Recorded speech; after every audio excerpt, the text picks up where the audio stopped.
친구들 안녕. 저녁 잘 챙겨 먹었어요? 뭐 먹었는지 궁금하다. 저는 김치볶음밥이랑 낫또 먹었어요. 오늘 하루 잘 보냈어요? 보고 싶어서 왔어요.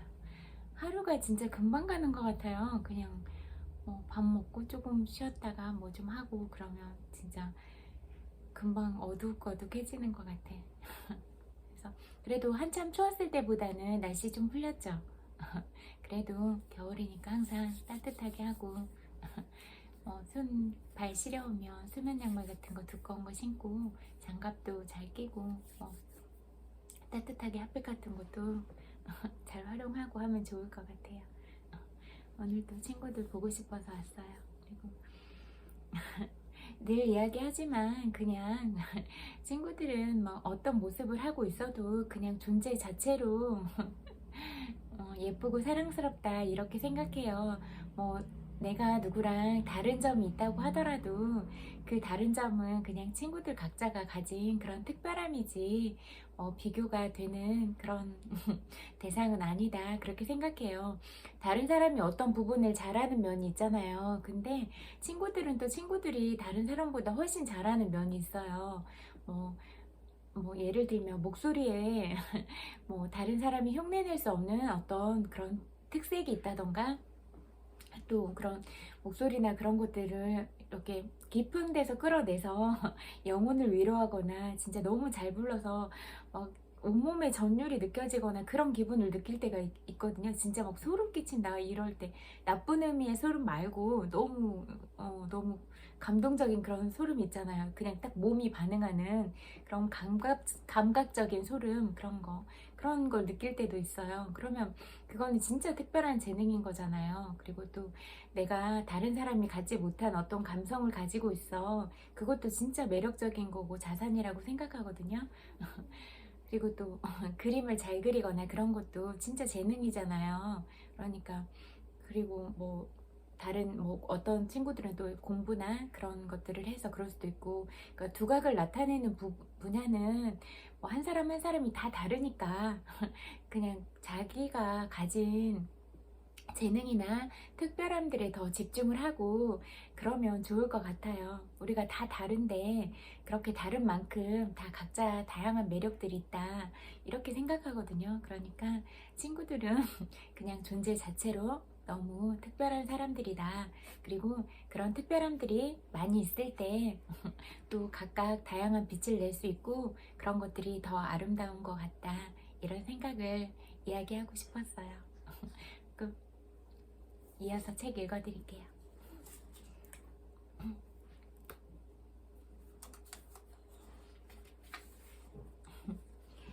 반려견 세이디가 내 삶에 들어오게 된 사연은 말해도 또 말하고 싶은 소중한 이야기다. 나는 시카고 동물보호소에서 처음 세이디를 만났다. 그때 세이디는 내 어깨에 달라붙어 내 귀를 핥으며 나를 데려가 주세요 라고 속삭였다. 나와 함께 새로운 삶을 살고 싶어하는 녀석의 마음이 느껴졌다. 나는 바로 세이디와 통하는 것을 느꼈다. 하지만 게일은 내가 잠시 충동적인 사랑에 사로잡힌 것이 아닌지 확인해야 한다며 내일까지 기다려보고 생각이 바뀌는지 보라고 했다. 나는 게일의 충고대로 24시간을 기다려보기로 했다. 다음날 시카고에는 세찬 눈보라가 몰아쳤다. 강아지를 집으로 데려오기엔 굳은 날씨였다. 고층 건물에 살고 있다면 더욱 그랬다. 해가 쨍쨍한 날에도 77층 아파트에서 강아지를 훈련하는 건 어렵다. 배변 훈련을 처음 배우는 강아지들은 자주 밖으로 데리고 나가줘야 하기 때문이다. 하지만 스테드먼과 나는 굳은 날씨에도 아랑곳하지 않고 두툼한 옷을 단단히 차려입고 사륜 구동차를 몰아 동네 건너편으로 향했다. 한번 다시 보기만 할 거야. 나는 맹세했다. 한 배의 새끼들 중 가장 작은 체구였던 꼬마 숙녀 세이디는 내 가슴을 울렸다. 약한 편을 승리자로 만드는 걸 나는 너무 좋아한다. 1시간 후 우리는 동물용품 상점인 페코에서 세이디를 위한 이동장과 배변 패드, 목걸이와 외출용 목줄, 사료와 장난감을 사고 있었다. 집으로 돌아와서 우리는 세이디를 이동장 안에 넣어 침대 옆에 놓았다. 그런데 세이디는 울었다. 우리는 이동장을 위로 올려 강아지가 우리를 잘 볼 수 있도록 침대 한가운데에 놓았다. 보호소 친구들과 헤어져 낯선 곳에서 첫날 밤을 보내게 된 세이디가 혹시 불안해할까봐 온 신경을 쏟았다. 하지만 여전히 찡찡대는 소리가 들려왔고 이윽고 낑낑대는 소리가 크게 들리기 시작했다. 나는 강아지를 이동장에서 꺼내 내 베개 위에서 자도록 놓아두었다. 이런 식으로 강아지를 길들이는 것이 옳지 않다는 걸 알았지만 그래도 그렇게 했다. 세이디가 나를 강아지 친구라고 착각할 정도로 내 옆에 가까이 오래 두었다. 아침에 눈을 뜨니 세이디는 내 어깨로 파고 들어와 있었다. 자기 딴에는 가장 편안하게 잠자는 자세였다. 그로부터 5일 후 나는 그만 이성을 잃고 세이디의 형제인 아이반을 입양하는 데 동의하고 말았다. 24시간 동안은 아주 편했다. 아이반이 세이디의 놀이 친구가 되어주었기에 나는 그 역할에서 벗어날 수 있었다. 아이반이 세이디와 루크, 레일라와 함께 햇살 아래에서 신이 나게 뛰어논 것은 딱 하루였다. 녀석은 갑자기 저녁밥을 거부했다. 계속 설사를 했고 구토가 뒤따랐다. 그날은 토요일이었고 월요일 밤 우리는 녀석이 끔찍하다는 파브로 바이러스에 감염되었다는 사실을 알았다. 13년 전에도 나는 같은 일을 겪은 적이 있다. 갈색 코코스페니얼 종의 솔로몬이란 개가 파브로 바이러스에 감염되어 거의 죽을 뻔한 적이 있었다. 녀석은 20일 동안이나 동물병원에 머물러야 했는데 감염되었을 때 이미 1살이 넘은 개였다. 반면 아이바는 태어난 지 11주밖에 지나지 않은 어린 강아지였다. 아이바의 면역 체계는 바이러스를 무찌를 정도로 튼튼하지 않았다. 우리가 응급 클리닉으로 아이반을 데려간 지 4일째 되던 날 아이반은 우리 곁을 떠났다. 그날 아침 세이디가 갑자기 사료를 거부했다. 처음 받은 검사에선 음성 판정이 나왔지만 나는 세이디도 감염되었다는 걸 알았다. 그날부터 세이디를 구하기 위한 고생길이 시작되었다. 혈장 수혈과 항생제 투여, 생균제 처방 등을 받기 위해 우리는 매일 병원을 방문해야 했다. 이 나라의 모든 국민이 녀석이 받은 만큼의 건강관리와 치료를 받을 수 있다면 얼마나 좋으랴. 우리의 노력에도 불구하고 세이디는 나흘 동안 상태가 점점 나빠졌고 나는 결국 수의사에게 이렇게 말했다. 우린 이 아이를 보낼 마음의 준비가 되어 있어요. 더는 세이디가 힘들어하는 걸 보고 싶지 않아요. 하지만 세이디는 싸워서 이겨냈다. 바로 다음날 백혈구 수치가 나아졌고 이틀 후에 녀석은 행복하게 닭고기 조각을 쩝쩝거리게 되었다. 얼마 지나지 않아 세이디는 마르고 허약한 몸이지만 다시 삶을 시작할 준비를 마치고 집으로 돌아왔다.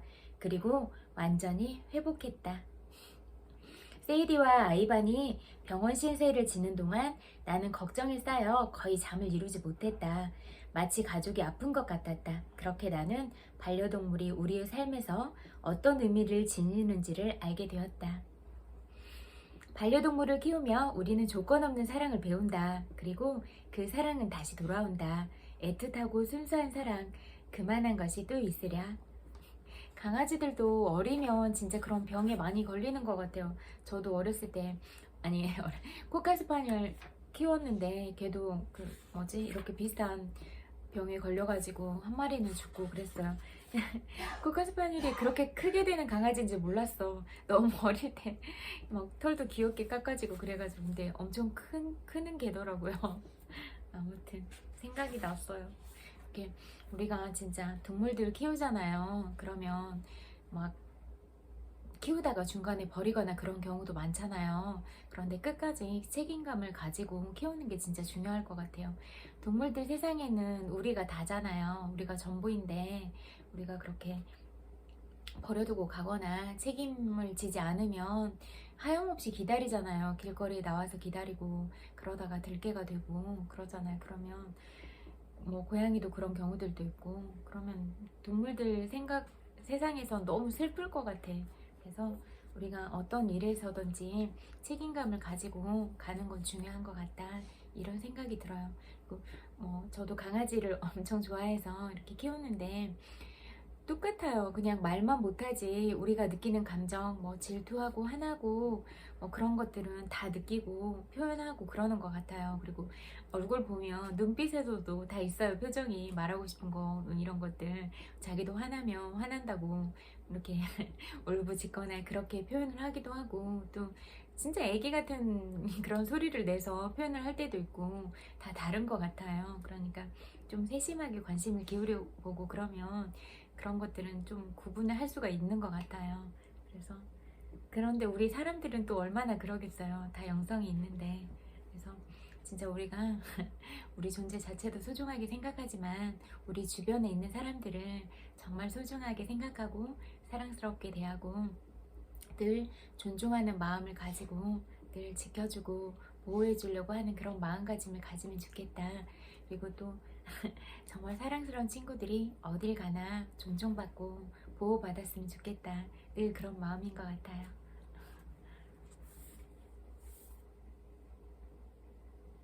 내가 누군가를 사랑하는 것을 인생의 주제로 삼는 한 내 삶이란 책의 마지막 장이란 절대 시작되지 않을 것이다. 사랑의 유산은 계속 이어지기 때문이다. 내가 누군가에게 어둠을 밝히는 등불을 전하면 그는 또 다른 이에게 그 불을 비춰주고 그렇게 등불은 손을 받고 계속 전해진다. 확신하건대 우리의 인생이 막바지에 이르렀을 때 해야 할 일의 목록이 더 이상 없고 정신없이 바쁜 일이 모두 끝나고 받은 편지함이 텅 비게 되었을 때 지난 삶을 돌아보며 유일하게 가치 있다고 말할 수 있는 것이 있다면 우리가 다른 이들을 사랑했는가 그리고 그들은 우리를 사랑했는가일 것이다. 감사. 당신의 인생의 단 한 번의 기도가 감사합니다 라면 그것으로 충분하다. 마이스터 에그하르트.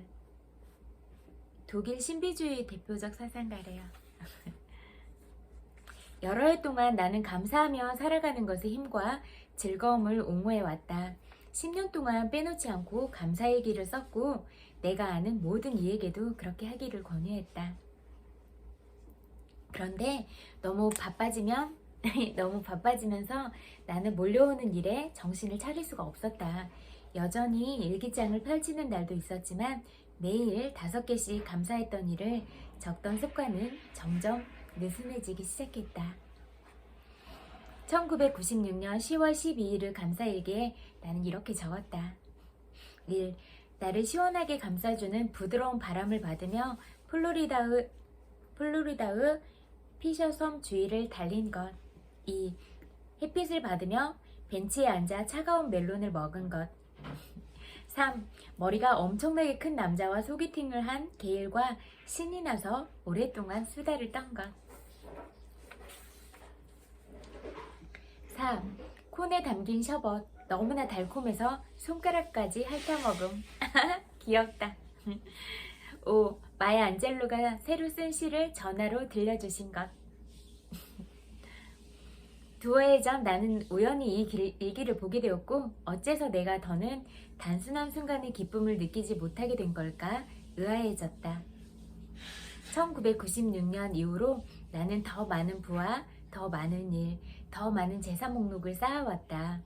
모든 것이 엄청난 속도로 불어나는 듯 했다.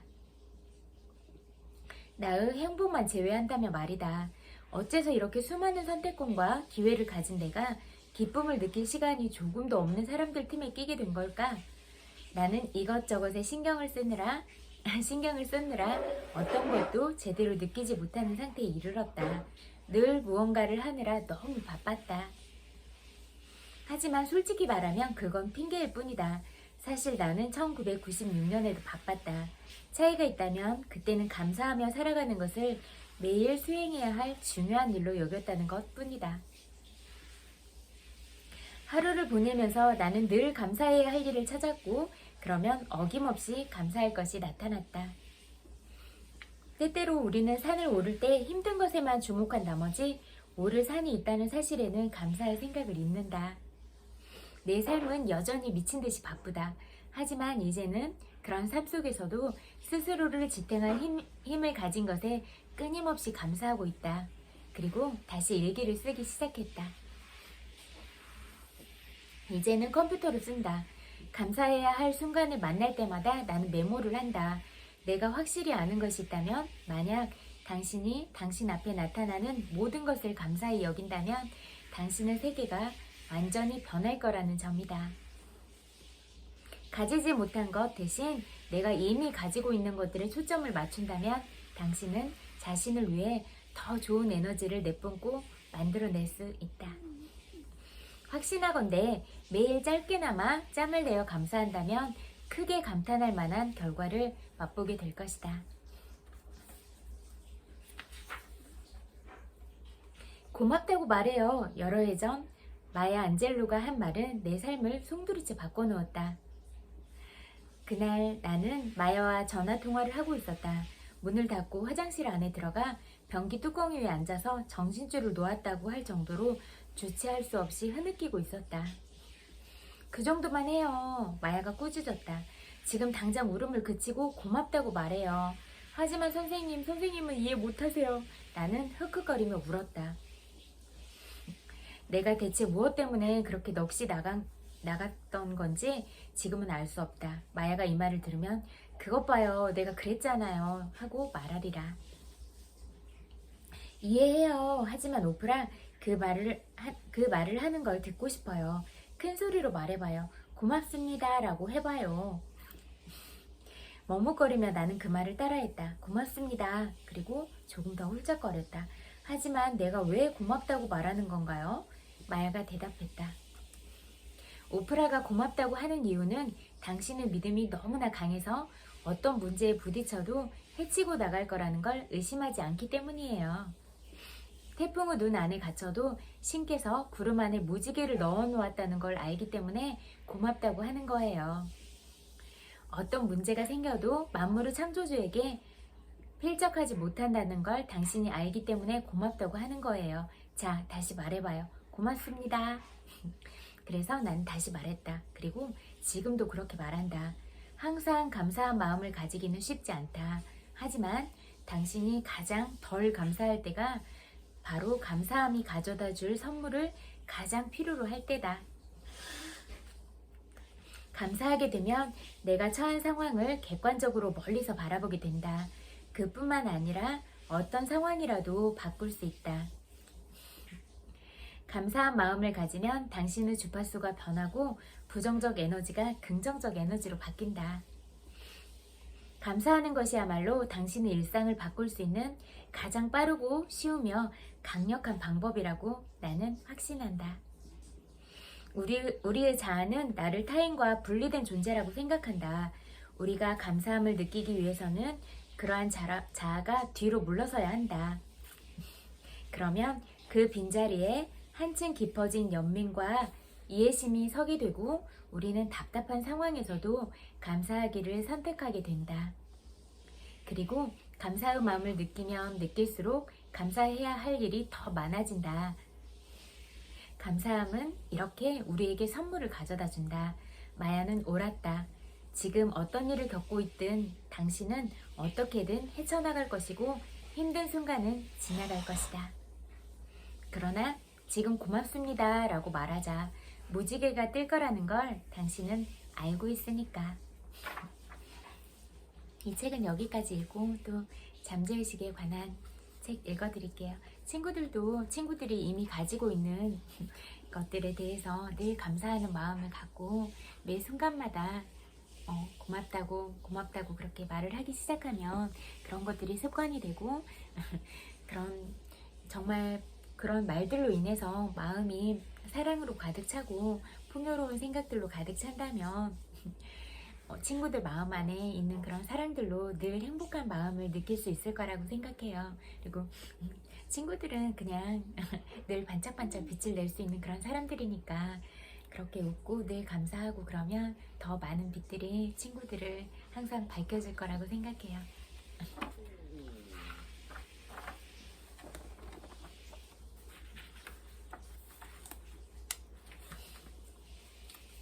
잠재의식의 지식이 부자로 안내한다. 인생에서 가장 위대한 발견은 내 안에 무한한 능력과 지혜가 살아 숨쉰다는 걸 깨닫는 것이다. 나는 무한한 능력과 지혜를 이용해 모든 문제를 극복하고 장애물을 딛고 일어서며 인생에서 일어나는 일을 처리할 수 있다. 나는 승리하기 위해 태어났다. 내 인생의 주인으로 사는데 필요한 모든 속성과 잠재력을 갖추었다. 잠재의식의 능력을 깨우치지 못하면 세상에서 일어나는 일들과 외부적인 조건에 휘둘려 날이 갈수록 자신을 폄하하거나 과소평가한다. 다시 말해 잠재의식에 관한 지식이 부족하면 외부 상황에 흔들리고 나의 안에 행복과 건강, 자유, 기쁨을 쟁취할 수 있는 엄청난 능력이 있다는 걸 인식하지 못한다. 반면 이 방법을 아는 사람은 잠재의식의 힘을 기꺼이 이용할 줄 안다. 전국에 약국 체인을 소유한 사람이 있었다. 업계의 거물인 그도 처음에는 작은 방 한 칸에서 약국을 시작했다. 시작은 미약했지만 이제는 수천 명의 직원을 고용한 100만 달러 규모 사업으로 발전했다. 그에게 비결을 물으니 지갑에서 작은 카드를 꺼내 보여주었다. 성공 학원을 카드에 적어 항상 들고 다닙니다. 25년 동안 밤낮으로 꺼내보고 많은 사람들에게 이 학원을 알려주었어요. 이 학원을 따른 사람들은 모두 백만장자가 되거나 원하는 만큼의 돈을 벌어 마음 놓고 즐겁게 돈을 쓸 수 있었습니다. 그가 보여준 부를 이루는 공식의 학원의 내용은 실제로 모두 이루어졌고 그는 그가 이룬 부로 수많은 사람을 축복했다. 잠재의식을 어떻게 이용하는지 알기에 할 수 있는 일이었다. 르네상스 시대에 활동한 의학자이자 화학자 파라셀루스는 이렇게 말했다. 믿는 대상이 진짜건 가짜건 결과는 똑같다. 그러니까 좋은 것들을 정해놓고 좋은 것들을 믿으면 될 것 같아요. 그쵸? 그러니까 항상 우리의 생각과 감정을 다스리고 그렇게 스스로를 돌아보는 일이 가장 중요하다. 그렇게 생각해요. 그리고 외부로 가 있는 관점들 너무 외부로 두지 말고 자기 자신으로 가져오세요.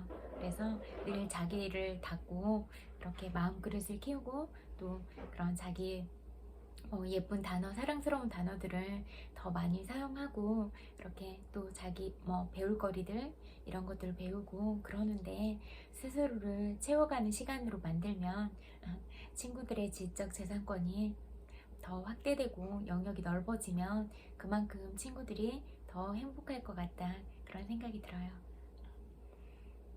지혜로운 사람들은 이미 알고 있다. 그리스의 아름다운 섬들을 여행했을 때의 일이다. 호주, 로디지아, 남아프리카 공화국 등 다른 나라에서 온 관광객들을 만날 기회가 많았다.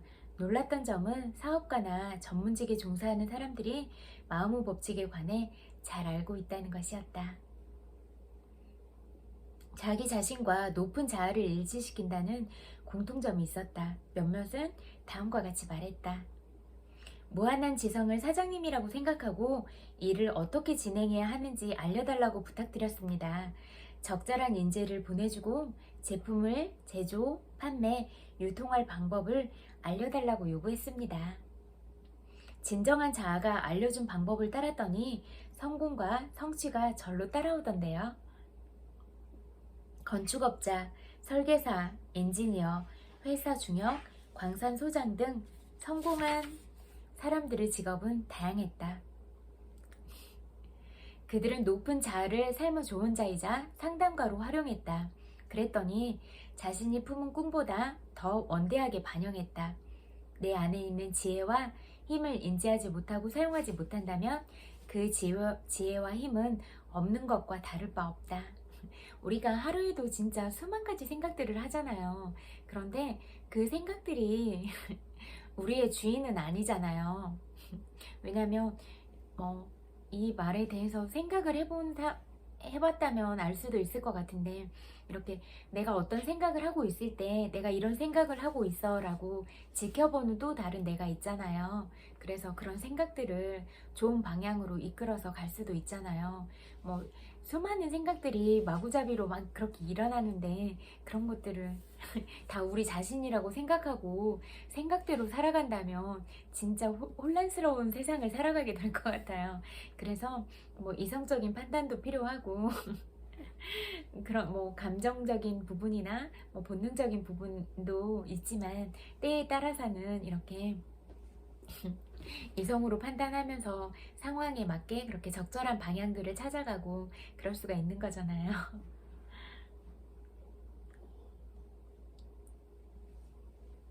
1965년 8월 그리스 아테네 인근에 있는 델포이의 신전을 찾아갔을 때의 일이다. 투어 가이드는 영어, 프랑스어, 독일어를 자유자재로 구사했다. 같은 그룹이었던 한 여행객은 그녀의 어학 실력에 매료되어 프랑스와 독일 여행의 가이드가 되어달라고 부탁했다. 월급과 숙식을 제공해 줄 테니 뉴욕에 사는 세 자녀에게 언어를 가르쳐 달라고도 했다. 당시 가이드는 하루에 3달러 정도를 벌었는데, 약속한 월급 400달러는 엄청난 액수였다. 수년간 미국에 가고 싶어 했던 그녀는 이 기회가 꿈만 같다고 생각했다. 마침내 소원이 이루어진 것이다.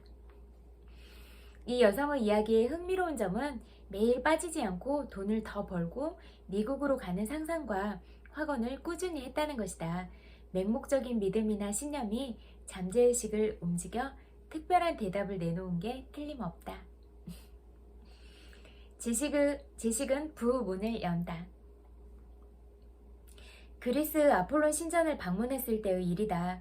한 그리스 소녀가 팔에 끼고 있던 책이 왠지 익숙했다. 가까이서 보니 내 책이었다.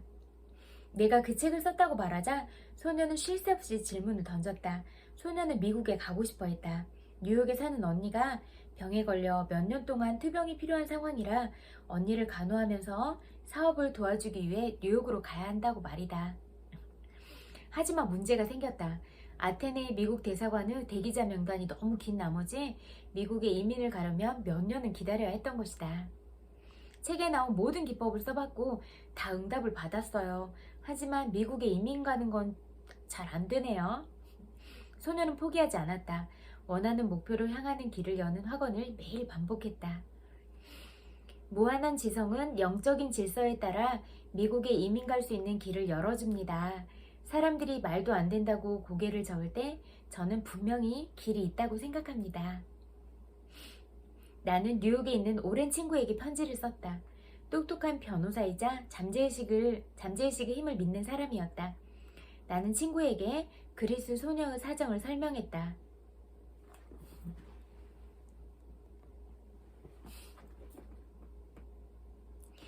친구는 그리스 소녀에게 미국에 입국하려면 해야 할 일에 관해 바로 답신을 주었다. 이 글을 쓰던 중 성인이 된 아테네 소녀에게 편지를 받았다. 박사님을 만난 건 결코 우연이 아니었어요. 목회자 옷을 입고 말씀하시는 걸 들었을 때 미국에서 온 목사님이라는 걸 바로 알았어요. 저에게 말을 걸어주실 거고 또 저에게 답을 주실 거라는 것도요. 나는 잠재의식에 있는 무한한 지혜가 흐르는 통로 역할을 했을 뿐이다. 소녀의 잠재의식은 일관되고 지속된 소망에 답했다. 소녀는 머뭇거리지 않았고 한치의 흔들림도 없었다. 이 딜레마를 벗어날 수 있을지 의문을 제기하지도 않았다. 방법이 있다는 걸 알고 있기에 끈질기게 인내하며 답변을 기다렸다. 결단력 있는 태도가 낳은 당연한 결과였다. 소녀가 기도의 응답을 받았다고 처음으로 생각했던 때는 미국으로 향하는 비행기 아니었다. 한 스튜어디스는 소녀에게 내가 쓴 다른 책을 선물로 주면서 이 책을 읽으면 영화가 빨리 늘 거야. 책에 있는 내용을 따르다 보면 미국에서 길이 보일 거고 라고 말했다. 외부 방해를 받거나 장애물에 부딪히거나 정신적인 딜레마에 빠졌을 때 내가 해야 할 일은 인식을 바꾸는 것이다. 새롭게 인식한다는 건 빛으로 어둠을 밝혀 문제를 이해할 수 있는 걸 말한다. 내면의 위대한 힘을 알면 내면의 위대함을 알면 새로운 통찰력을 얻고 모든 문제를 꿰뚫어 볼 수 있다. 빛이 모든 어둠을 밝힌다는 걸 잊지 말자. 무한한 빛이 내 안에 비쳐 재정적 결핍이라는 그림자가 사라질 것이다. 잠재의식이 기능하는 방식은 신비하고 매혹적이며 마음을 사로잡는다. 기적은 멈추지 않고 실패하지 않는다. 마음의 법칙을 이해하라. 아테네 근처 모니섬에서 있었던 이야기다. 남아프리카 공화국 요하네스버그 출신의 작가와 긴 이야기를 나눈 적이 있었는데 그는 흥미로운 이야기를 들려주었다. 초창기에는 출판사에 글을 보내면 자주 퇴짜를 맞았다고 한다. 심지어 첫 번째 책은 읽지 않음과 재미없음이라 적혀 되돌아왔다. 그는 또 거절당할까 불안했다. 하지만 마음의 법칙에 관한 책을 읽은 후로는 생각하는 방식을 바꿔 상상력을 좀 더 건설적으로 사용하기 시작했다. 소설의 등장인물이나 특정한 상황, 줄거리, 전하고자 하는 이야기에 관해 생각하곤 했다. 그리고 밤낮으로 30분씩 다음 내용을 확언했다. 지성이 빛을 발해 인류의 영감과 축복, 힘이 되는 소설을 내 손을 빌려 씁니다. 아침에 일어나면 소설이 절로 써질 때가 있습니다. 내면의 잠재의식이 직시한 것을 수행해서 현재의식이 쓰는 겁니다. 마음의 기법을 연습한 후 모든 글은 출판으로 연결됐다. 그는 자신의 마음속에 있던 부보글을 발견했고 펜을 들어 마음이 이끄는 대로 글을 썼다. 작가는 자신의 마음을 올바른 방식으로 사용할 때 잠재의식으로부터 응답을 얻는다는 걸 알았다. 이후 그는 경제적으로 성공할 수 있었던 이유가 잠재의식 덕분이라고 고백했다. 책 여기까지 읽을게요.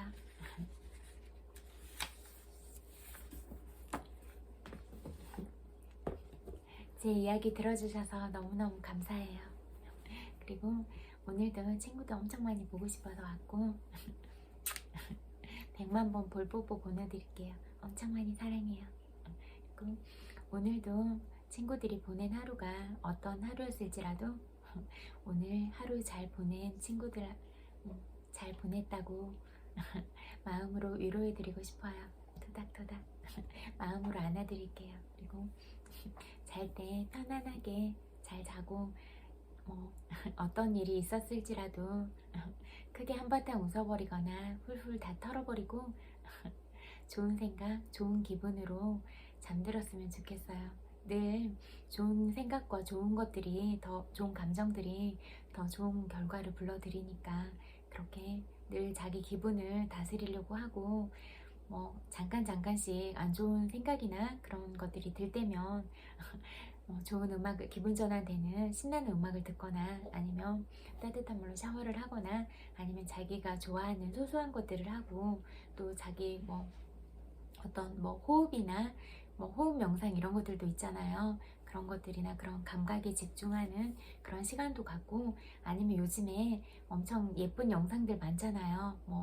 모닥불 피우는 그런 불멍 영상도 있고 진짜 예쁜 바닷속 나오는 그런 영상들도 있고 여행에 관해서 나오는 그런 것들도 있고 하니까 친구들이 좋아하는 것들 하나씩 찾아서 그렇게 마음을 평화를 찾아가면 좋을 것 같다 이런 생각이 들어요. 그리고 잘 때 편안한 마음으로 잘 자요. 굿나잇. 안녕.